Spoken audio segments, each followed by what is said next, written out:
सोनम मिश्रा, हाँ जी। चलिए आपका नंबर आ गया। अब हमें थोड़ा सा और टाइम लगेगा, आप तब तक चाहे तो किसी और को ले जाइए। ठीक है।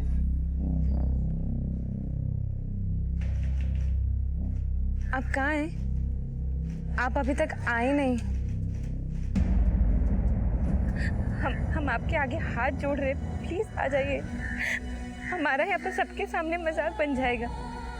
हमने क्या बिगाड़ा है आपका? सच्चे प्यार का आप ये सिला दे रहे हैं हमें।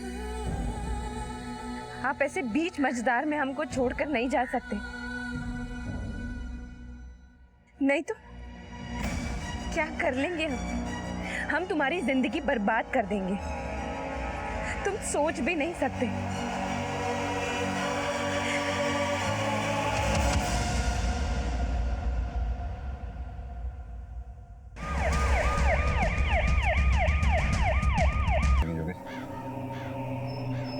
चेतन, इस जंगल के पास जो बिल्डिंग है उसमें सीसीटीवी जरूर होगा, वहां जाके चेक करो, शायद कोई कैप्चर हुआ।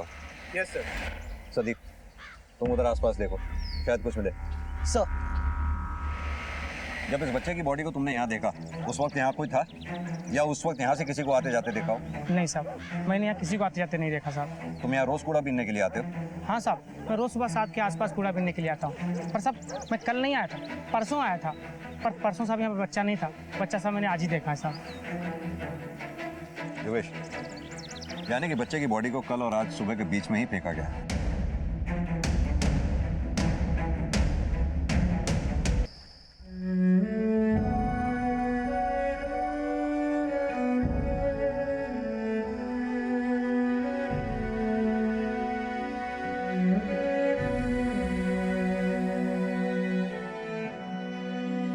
सब खत्म कर दिया हमने, सब खत्म कर दिया हमने।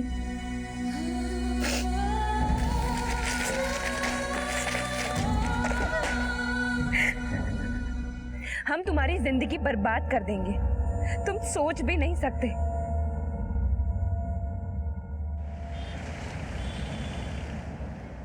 इसका फाइनल ड्राफ्ट बना के मुझे दिखाओ। Okay sir. सर, बच्चे के पोस्टमार्टम रिपोर्ट।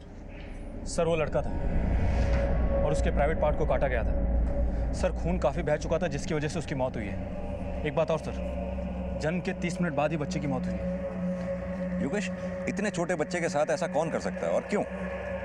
ऐसे हादसे तो लड़की पैदा होने पे अक्सर देखे जाते हैं, ये तो फिर भी एक लड़का था। और लड़के की लाश को एक अच्छे से कपड़े में लपेट के फेंका गया, यानी कि लड़का पैदा होने के बाद उसे किडनैप किया गया, उसे टॉर्चर किया गया। या फिर यह भी हो सकता है कि बच्चे के माँ बाप की किसी से दुश्मनी हो और बदला लेने के लिए उसने बच्चे का कत्ल कर दिया हो। एक काम करो, पिछले 2-3 दिन में जितने भी इतने छोटे बच्चे की मिसिंग कंप्लेंट दर्ज हुई है चेक करो। हो सकता है बच्चे के चोरी होने पर उसके माँ बाप ने कंप्लेंट दर्ज की हो। सर,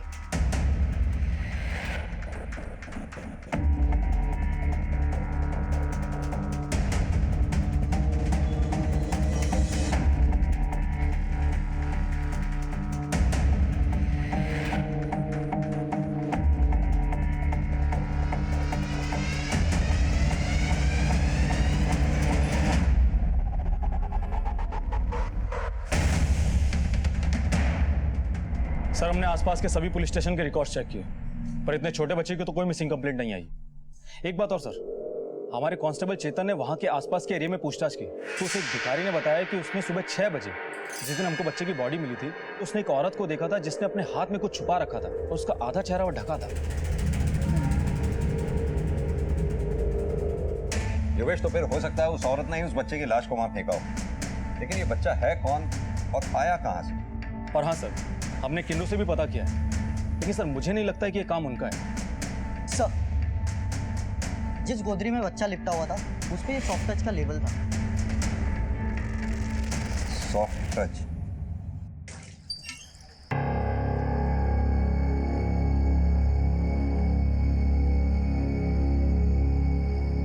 क्या हुआ दीदी? सब ठीक है? सब ठीक है। दीदी, ऐसे देख के तो मालूम नहीं पड़ रहा है कि सब ठीक है। तुमको बोला ना सब ठीक है, ज्यादा अम्मा बनने की कोशिश मत करो हमारे। खुद का तो कुछ आता पता है नहीं तुम्हारा और हमारी अम्मा बनी घूम रही हो।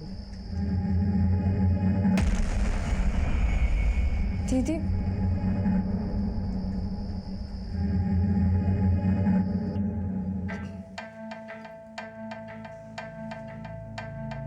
हाँ सर, ये हमारी दुकान का है। कुछ ध्यान है ये आपसे किसने खरीदा था?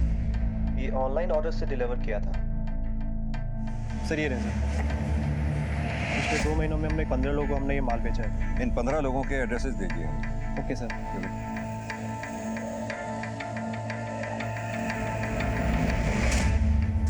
लखनऊ शहर में एक बच्चे की लाश मिलने से पुलिस में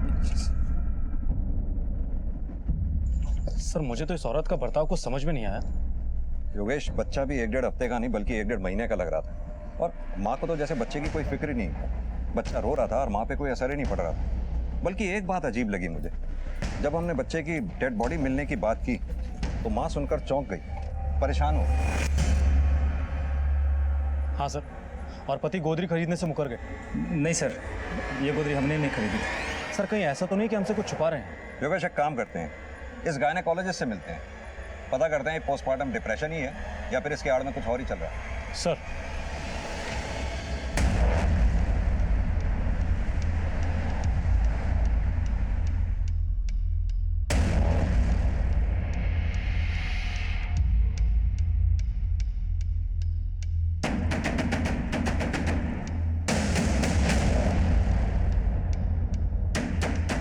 गुड़िया मेरी नहीं, डॉक्टर रीमा की पेशेंट थी।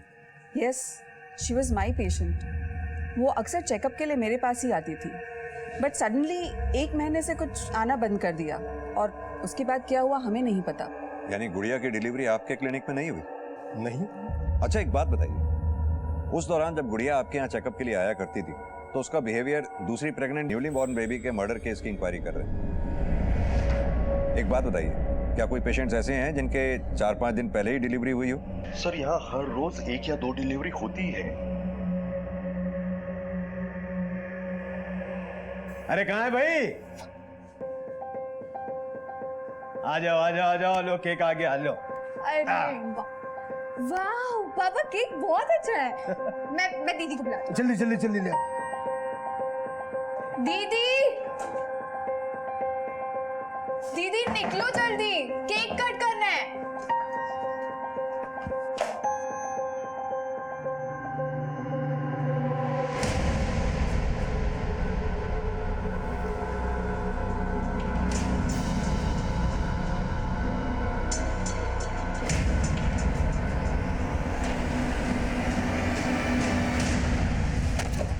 तुमको 1000 बार मना किया ना कि हमारे सामान को हाथ मत लगाया करो। तुम रोटी खाती हो कि गोबर? तुमको इतनी सी बात समझ में नहीं आती है क्या? अब तुम अम्मा के साथ साथ हमारी जासूस भी बनी फिर रही हो। दीदी हम तो बस क्या, पापा ने तुमको सर पे चढ़ाया हुआ है, उनके सर पे जाके ही बैठो, हमारे नहीं। और आइंदा से हमारे सामान को हाथ मत लगाना, समझी? क्या हो रहा है यहाँ? ये सब लड़ क्यों रहे हो? चलो चलो चलो अंदर चलो, क्या करने के लिए, चलो चलो बेटा। ऐसी तो कोई बात नहीं है। तो फिर अचानक गुड़िया का डॉक्टर क्यों बदल दिया था तुमने, और हमें डॉक्टर का गलत पता क्यों दिया? सर वो इलाज पहले वहीं चल रहा था इसलिए दे दिया, ध्यान नहीं रहा, और वैसे भी वो थोड़ा महंगा था। तो अब जहाँ गुड़िया का इलाज तुमने कराया या डिलीवरी कराई, वहाँ क्या फ्री में हुई थी? क्या एड्रेस है उस क्लिनिक का? सर वो जीटी रोड पे दिव्या क्लिनिक है, डॉक्टर पार्थ के यहाँ। सर वो अपने बजट में भी था। सर बिटिया को वैक्सीनेशन के लिए लेके जाना है, आप फिर जब कभी बोलेंगे मैं आ जाऊँ। अभी जाओ। ठीक है।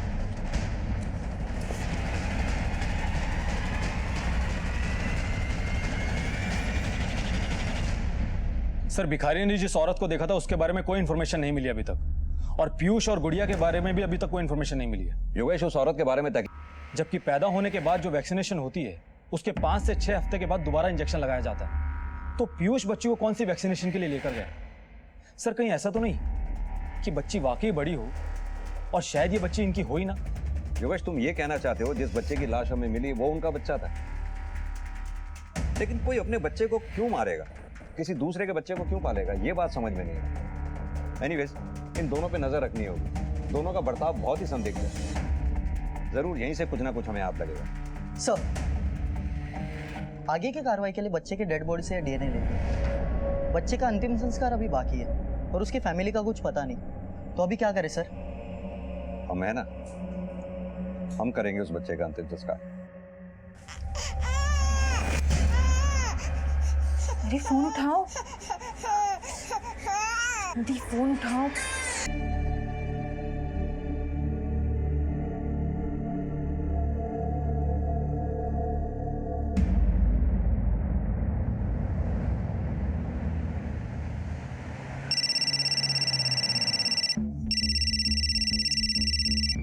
हेलो, ठीक है हम पहुंच रहे हैं। गाड़ी आवास रोड की तरफ लो, जल्दी।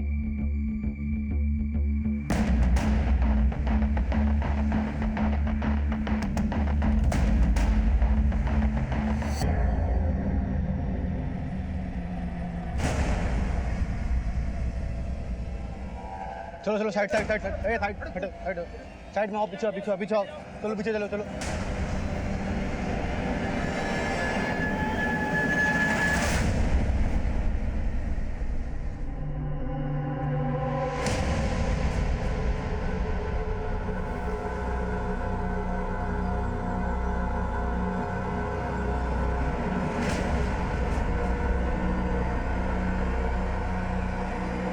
सर लड़की मर चुकी है, लोअर पार्ट से खून बह रहा है और शरीर पर कहीं पर भी चोट की निशान नहीं। शायद सेक्सुअल असॉल्ट का केस हो सकता है या फिर अंदरूनी चोट की वजह से ब्लीडिंग हुई और इसकी मौत हो गई। देखो लड़की के पर्स में शायद कुछ मिल जाए। सर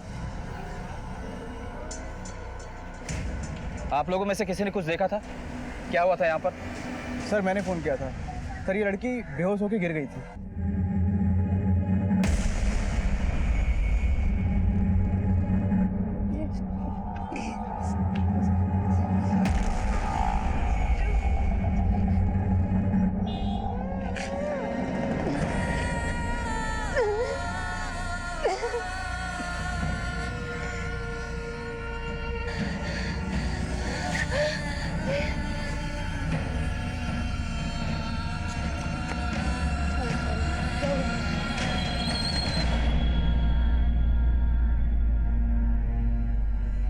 सब हवाइयाँ उड़ी थी चेहरे की और बहुत परेशान लग रही थी हमको, और सब जो खून निकलना शुरू हुआ वो बंद ही नहीं हुआ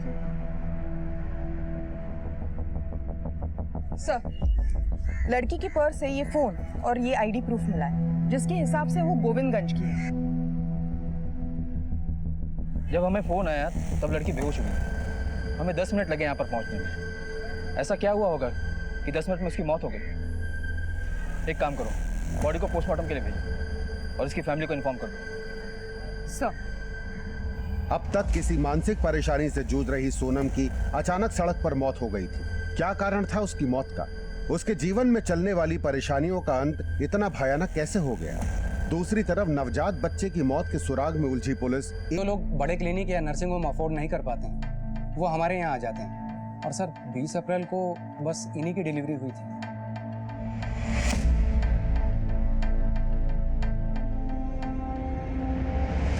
बच्ची को भूख लगी है, भूख लगी है। अरे इसको भूख लगी है, दूध पिला दो। नहीं। नहीं मतलब? अरे तुम औरत हो कि पत्थर? इतनी मासूम सी बच्ची पे भी तुमको तरस नहीं आता क्या? और क्यों दूध नहीं पिलाओगी? पिलाना पड़ेगा। नहीं पिलाऊंगी।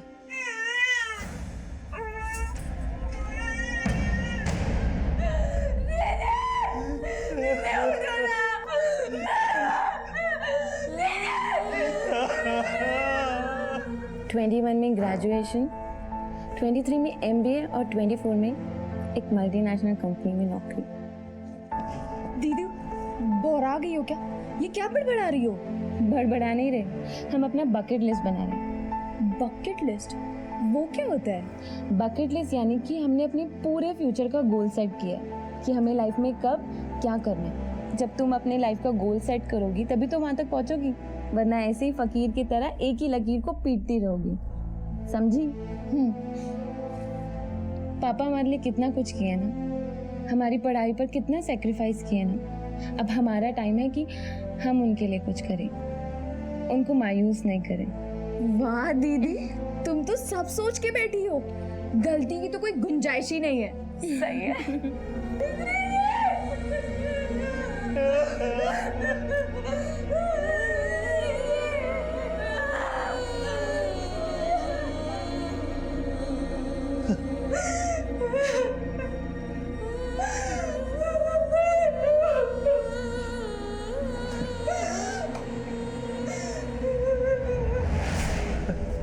सोनम घर से निकली तो उसकी तबीयत ठीक थी? हाँ, बिल्कुल ठीक थी साहब। फिर ये अचानक क्या हो गया साहब? कैसे हो गया कुछ? साहब सोनम को ले जा सकते हैं? अभी नहीं, पोस्टमार्टम के बाद।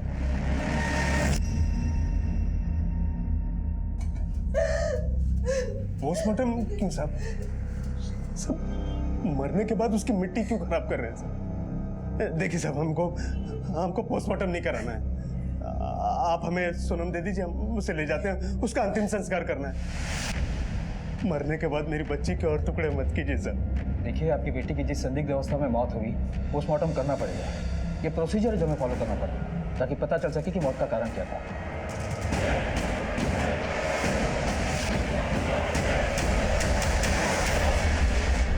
सर, ये रही सोनम की पोस्टमार्टम रिपोर्ट, जिसके हिसाब से वो प्रेग्नेंट थी।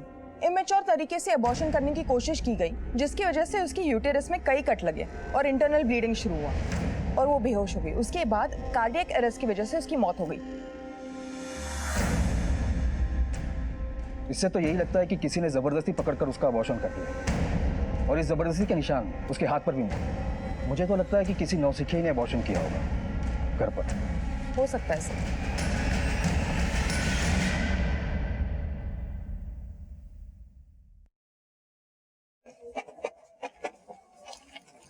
सुनो, ये कांता का घर कौन सा है? कांता का घर यहाँ है।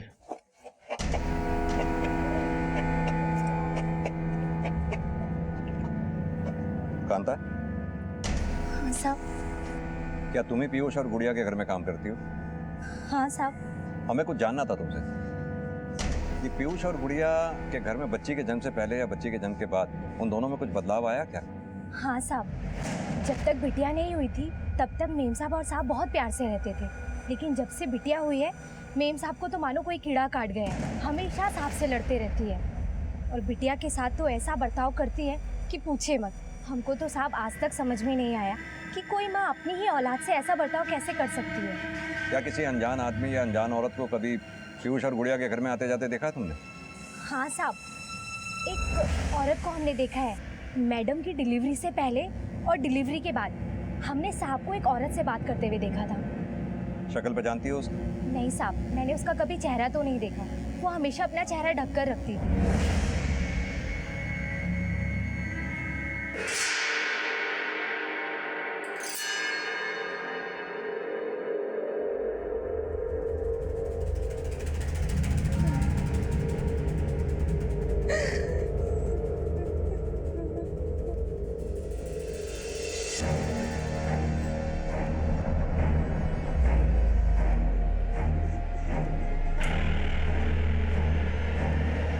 दीदी,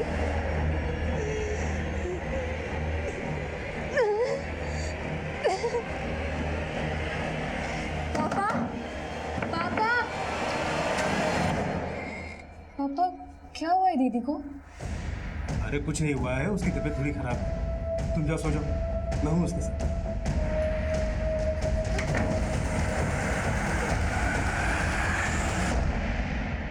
अनीता,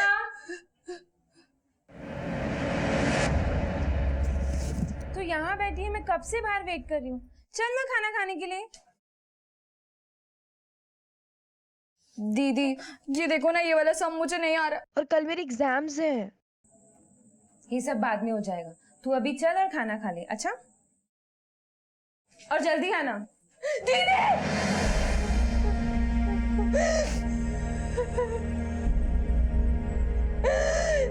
तू क्यों चली गई मुझे छोड़ के?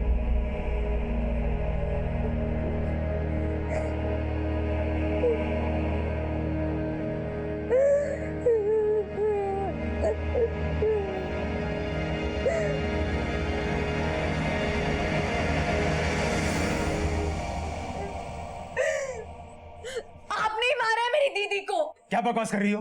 हम सच कह रहे हैं, आप ही है हमारी दीदी के हत्यारे। सर आप बार बार एक ही बात क्यों पूछ रहे हैं? बोल तो दिया कि हमें नहीं पता कि वो औरत कौन है। घबरा क्यों रहे हो इतना? हम बताते हैं वो औरत कौन है।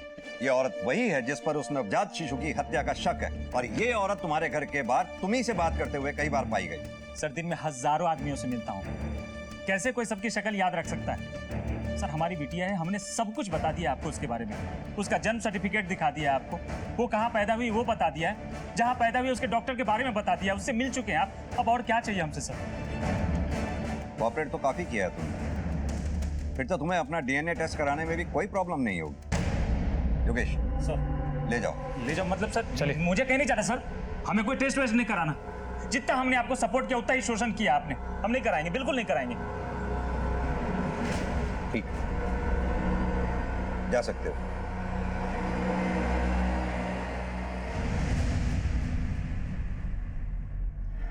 बच्चा बिल्कुल हेल्दी है।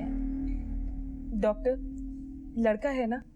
अरे मैं ये नहीं बता सकती लड़का है कि लड़की, बताना जुर्म है।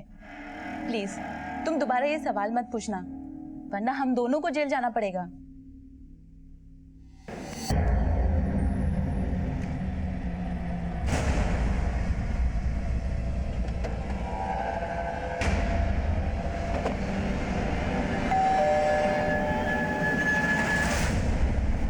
नहीं सर, ऐसा नहीं हो सकता। हमारी सोनम बिटिया तो बहुत गुणी थी, जरूर कहीं कोई गलती हुई है। गलती की गुंजाइश ही नहीं है। ये सोनम का पोस्टमार्टम रिपोर्ट है जिसमें सब कुछ साफ साफ लिखा है। हमारी सोनम बिटिया ऐसा कर ही नहीं सकती। हमारा मान थी सोनम बिटिया, हमारी बहुत सारी उम्मीदें थी हमें उससे। पापा हाँ? ये तो बहुत महंगा है। आपने अपनी आखिरी एफडी भी तुड़वा दी ना। बेटा वो सब छोड़ो, बहुत अच्छा इंस्टीट्यूट है ये। आप कितना कुछ करते हैं ना हमारे लिए। अरे आप हम पे भरोसा रखिए, हम इसे पूरा करने में अपनी जी जान लगा देंगे।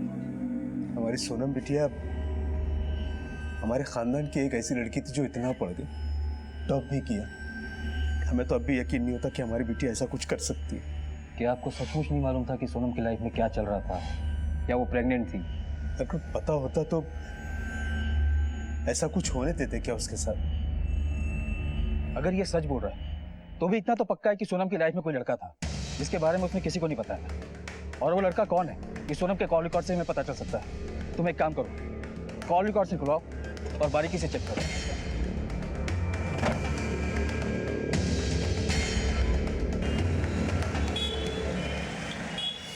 सर, ये जो सोनम के कॉल रिकॉर्ड्स हैं, इसमें किसी रजत नाम के आदमी का नंबर मिला है। करीब 2 महीने पहले से दोनों रेगुलर टच में हैं और देर रात तक दोनों के बीच लंबी बातें और मैसेजेस हुए हैं। पता किया कौन है ये रजत?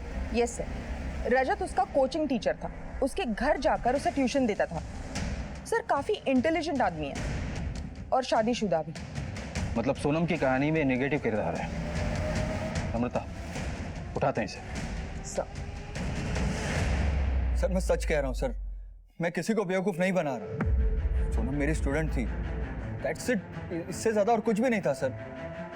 और तू अपने सारे स्टूडेंट से रात रात भर फोन पर बातें करता है, मैसेजेस करता है।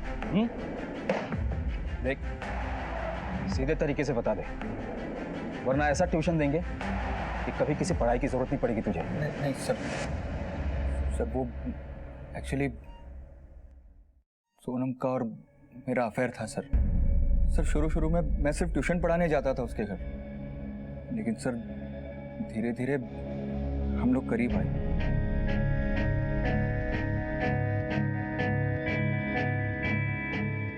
हम दोनों एक दूसरे को पसंद करने लगे थे, हम घर से बाहर भी मिलने लगे थे, और सर कुछ समय बाद ही हम बहुत करीब आ चुके थे। तूने बताया था उसे तू शादीशुदा है? सर नहीं सर, लेकिन सर हम बहुत खुश थे, सब सही चल रहा था। अचानक शादी करने का भूत सवार हो गया था उस पर। मैं तुमसे शादी नहीं कर सकता, मैं पहले से ही शादीशुदा हूं।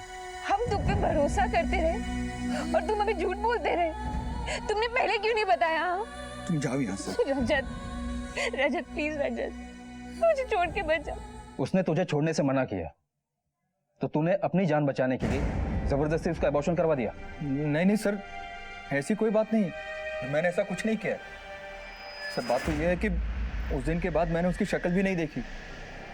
बहुत महान काम किया तूने, इसका इनाम तो मिलेगा तुझे। फिलहाल ये बता, 28 तारीख को कहाँ था तू? 27 तारीख को मैं जौनपुर गया था एक शादी अटेंड करने, और 29 की रात को आया था सर। डिटेल्स दे, कब कहाँ किसकी शादी में गया था? जी सर। अरुण। जी सर। इसका डिटेल ले लो, कब कहाँ और किसकी शादी में गया था। और सुन, जब तक केस सॉल्व नहीं होता तो शहर से बाहर नहीं जाएगा। जी सर।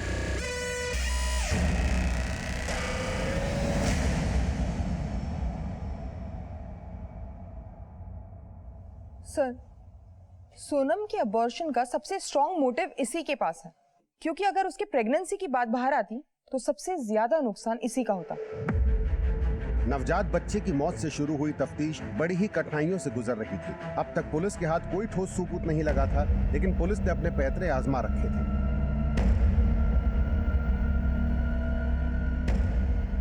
ये लो पैसे और ये लो। क्या कर रही हो? तुमसे जो काम का था बस उसे कर दो। ओह, तो इसलिए तुमने मुझे यहाँ पर बुलाया? तुम समझ नहीं रही हो, अगर इस बार लड़की हुई तो मेरे ससुराल वाले मुझे घर से बाहर निकाल देंगे। प्लीज मेरी मदद कर दो। मैं कुछ नहीं कर सकती, समझी तुम? और परेशान करना बंद करो, नहीं तो पुलिस में दे दूंगी तुम्हें।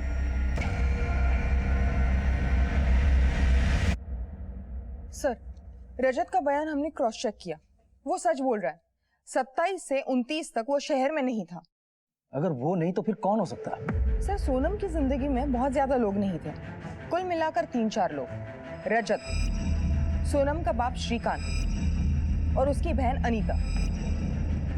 और पिता श्रीकांत को अपनी बेटी सोनम पर बहुत गुमान था, बहुत उम्मीदें थी। और इतनी काबिल बेटी के बारे में अगर किसी पिता को ये पता चले कि वो बिन ब्याही प्रेग्नेंट है तो जाहिर है गुस्सा भी बहुत आया होगा। नम्रता, हम सोनम की बहन अनीता से बात करते हैं। Right sir.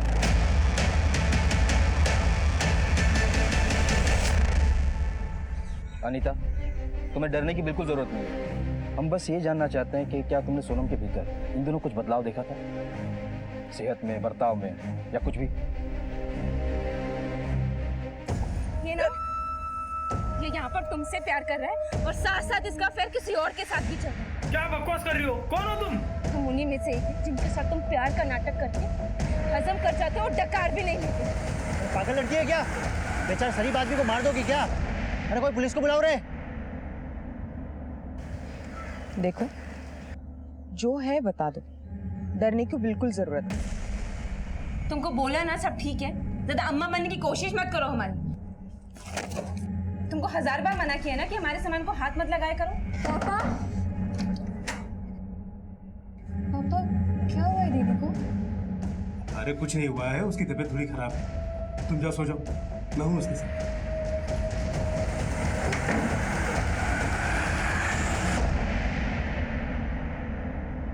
पापा और दीदी के बीच में कुछ चल रहा था।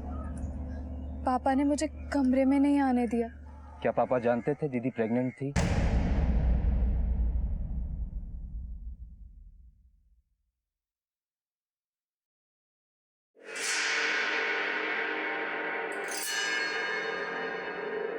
सुनिए, सुनिए, तुम जानना चाहती हो ना कि तुम्हारे पेट में लड़का है या लड़की? अगर अब भी झूठ बोला तो हड्डियां तोड़ देंगे। हम जान गए सच क्या है। अनीता ने बताया, तुम जानते थे सोनम प्रेग्नेंट थी।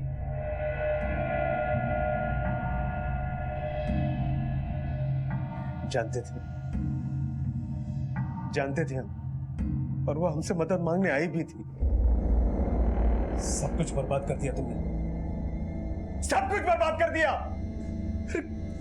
क्या क्या सपने देखे थे हमने, सब पर मिट्टी मिला दी तुमने। अरे हमारे बारे में नहीं सोचा, अपनी बहन का भी ख्याल नहीं आया तुम्हें। क्यों किया ऐसा, क्यों?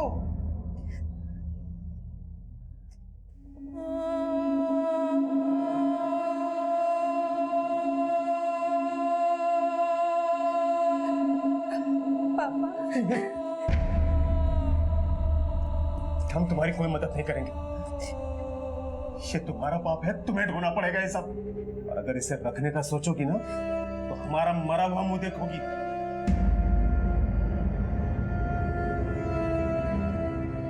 अनीता के लिए घबरा गए थे हम। हमसे बहुत बड़ी गलती हो गई। तो सच कह रहे, सोनम का गर्भपात हमने नहीं करवाया, वो किसी औरत ने करवाया था। पापा, एक औरत है जो हमारी मदद करने को तैयार है, पर बदले में वो 7,000 रुपये मांग रही है।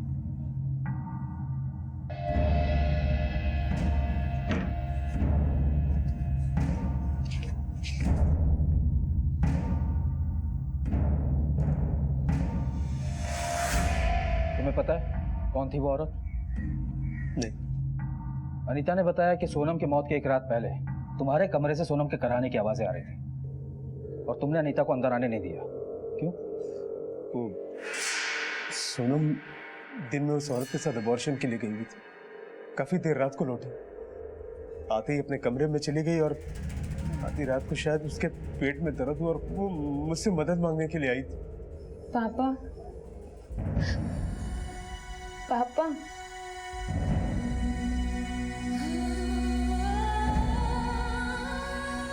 पापा, हमारे पेट में बहुत दर्द हो रहा है पापा।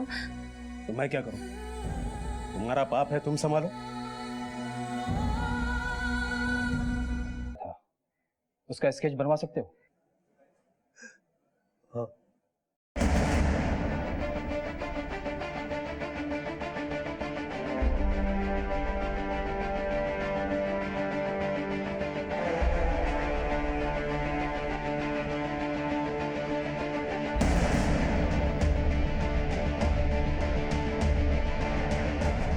नम्रता, इस स्केच को सारे थाने में सर्कुलेट करवाओ। इस औरत का हमारे हाथ में आना बहुत जरूरी है।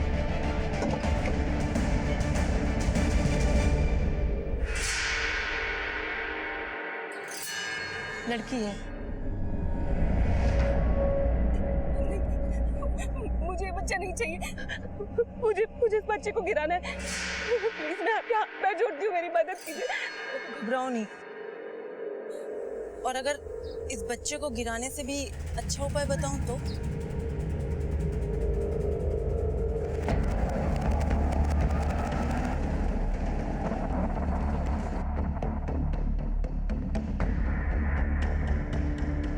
तुम्हें कुछ नहीं करना है। तुम्हारा और तुम्हारे बच्चे का खर्चा और देखभाल हम करेंगे। और जब तुम इस बच्ची को जन्म दोगी ना, तो हम उसे उन लोगों को बेच देंगे जिनके बच्चे नहीं होते। तुम्हें इस बच्ची का 60,000 मिलेगा। हाँ, अगर लड़का होता तो 75 मिल जाते। पर ये तो गलत है, ये तो जुर्म है। और अगर मैंने इस बच्ची को रख भी लिया और तुम बीच में मुझे छोड़ के चली गई तो? तुम्हें यकीन दिलाने के लिए ही तो यहाँ लाई हूँ। आओ, तुम्हें कुछ दिखाती हूँ।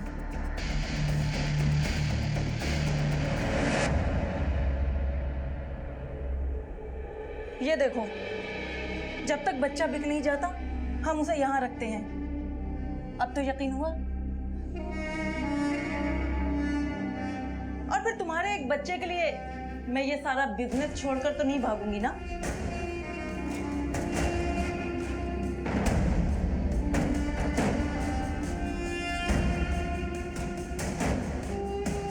तो फिर सौदा पक्का समझो क्या? पागल हो गए क्या? कौन पागल है कौन पागल नहीं, ये तो हम बताएंगे। सर, ये औरत पागल हो गई, इसे पकड़ लीजिए आप। सुनीता, जरा बताओ इसे अपने बारे में। सर, मैं एक प्रेग्नेंट लेडी के साथ साथ एक पुलिस वाली भी हूँ।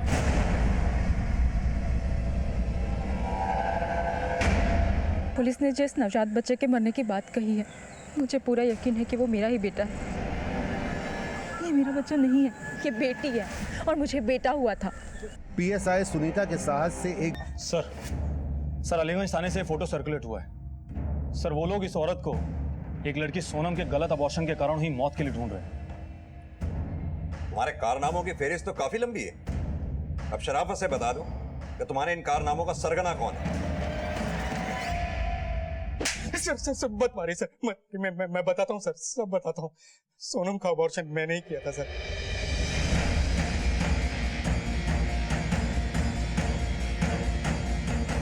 के अबॉर्शन प्रोसेस में कुछ गड़बड़ हो गई थी। उसको बहुत ज़्यादा इंटरनल ब्लीडिंग शुरू हो गई थी। मैंने उसे कुछ पेन किलर्स और खून रोकने के लिए ब्लड कोगुलेंट्स देकर घर भेज दिया था। सर गड़बड़ नहीं किया, किसी के जान के साथ खेलना कहते हैं। तूने अगर उसे घर ना भेजकर किसी हॉस्पिटल में एडमिट किया होता तो आज वो जिंदा होती। तेरी गलती की वजह से बीच सड़क में दम तोड़ दिया उसने। तूने फिर गुड़िया के बच्चे को क्यों मारा? सर वो मैंने गलती से गुड़िया की सोनोग्राफी रिपोर्ट में लड़के को लड़की पढ़ दिया था। सेक्स डिटर्मिनेशन एक क्राइम है, इतना तो तुझे पता ही होगा, फिर क्यों किया तूने? तो गुड़िया के पति पीयूष के कहने पे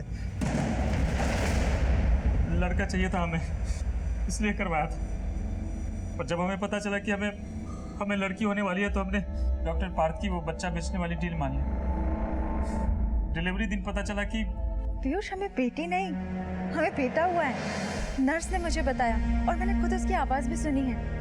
क्या लड़का हुआ है? हाँ। बात तब खराब हुई जब पीयूष को बेटा हुआ, क्योंकि मैं बायर से पहले ही लड़की देने की डील कर चुका था और एडवांस पैसे भी ले चुका था।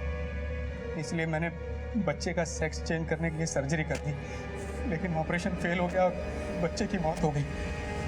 सर मैंने सोचा था कि प्राइवेट पार्ट काट दूंगा तो बायर को पता नहीं चलेगा कि लड़का है या लड़की, और पेमेंट भी पूरी हो जाएगी। सर उसके बाद हम डॉक्टर पार्थ से मिलने पहुंचे।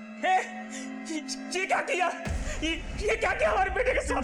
साले छोड़ूंगा नहीं मैं तुझे। पुष्प मुझसे गलती हो गई है।